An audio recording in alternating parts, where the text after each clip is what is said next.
Keluarga korban penembakan oleh Aibda RZ, anggota Satras Narkoba Polrestabes Semarang, Jawa Tengah, saat ini memilih untuk berdiam diri. Diketahui korban penembakan sebanyak 3 siswa ini, di mana 1 orang tewas. Keluarga korban meninggal yakni GRO 17 tahun ketika didatangi tribun di kediamannya di Kembang Garum, Semarang Barat, langsung meminta wartawan untuk meninggalkan lokasi. Alasan keluarga ini, mereka mengaku akan memberikan keterangan selepas berduka.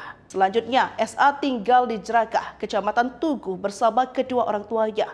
Keluarga SA enggan menemui alasan keluarganya, yakni SA masih trauma berat soal kasus ini. Tribun kemudian mendatangi rumah Ade di wilayah Jalan Karonsyih Timur Raya, Ngalian. Tribun sempat bertemu Ade dalam proses prarekonstruksi Selasa 26 November 2024 pagi. Siang harinya Ade ternyata belum dirubah. Dia bahas di kantor polisi. Ketika menyamai Ade di rumah, nenek korban menolak diwawancarai. Tertutupnya para keluarga korban membuat sejumlah pihak kesulitan untuk memberikan bantuan hukum. Ketua Lembaga Bantuan Hukum Penyambung Titipan Rakyat Jawa Tengah Zainal Abidin sendiri sudah berupaya memberikan bantuan, namun keluarga sulit membuka diri. Dia mengaku kasus ini seperti ditutup-tutupi. Ia pun menilai seperti itu terkesan menutupi, padahal hanya mau melakukan pendampingan dan investigasi supaya kasus ini terang.